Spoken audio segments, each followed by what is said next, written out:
That would be Welsh gymnastics, Welsh netball, Welsh hockey, Welsh squash, table tennis, Welsh shooting.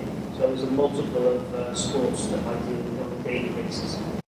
I'm Jacob Chick here on the Saturday Sports Show on Bro Radio 98.1. We're going to be covering all the sports today. We've got football, ice hockey, tennis, and I'm sure we're going to find lots more to be covering within the next hour or two. Up next, though, we've got Avril Lavigne with Skater Boy. Start on the Saturday Sports Show, and that is going to be with the Premier League.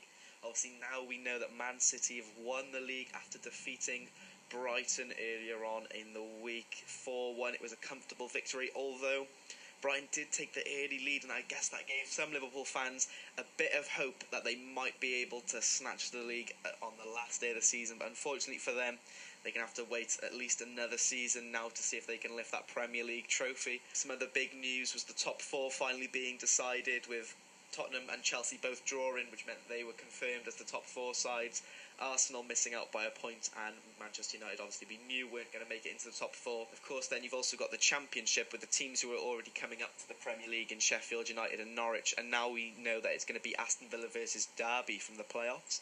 West Brom actually levelled the game on aggregate to 2-2 against Aston Villa at home, but they lost in penalties 4-3.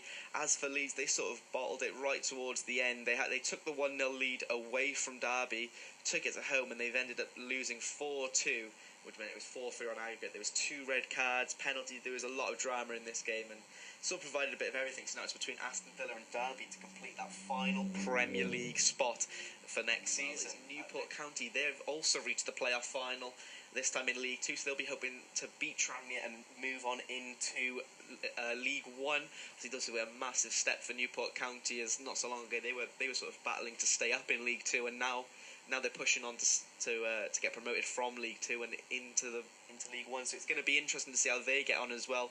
Obviously, we'll be bringing you all the news on that once the games happen. Great Britain haven't had the best of starts. They've played 5 and lost all 5, but this is their return to the elite stages, of the highest that GB can compete at. It's the top division out of all the countries that compete in the IIHF tournament. We've played United States, Canada, Finland, who are some of the world's best, really, and we've had some improved performances recently against both Finland and the United States. We lost 6-3 but it was a real spirited performance. We got goals from Mike Hammond, Ben Davis and Perlini. The GB and Cardiff Devils goalie Ben Bounds made an incredible save on the number 1 prospected draft pick Jack Hughes, which is a big deal to most ice hockey fans if you save a shot from him, and saving shots against like Patrick Kane, some of the best players in the world. Ben Bounds, it's just statements you wouldn't expect to hear, but you are hearing it now. It's sort of crazy thinking back to where Ben Bounds has come from and how far he's gone now to be able to save these shots, and really he's been the player who's given GB most of a chance of actually getting something out of these games so far. But today we're playing the hosts Slovakia. It's going to be a difficult one, but not as difficult as the Germany or Canada games that we've played so far. Obviously, Slovakia being at home, they've got the biggest support there, but they have shown a few weaknesses.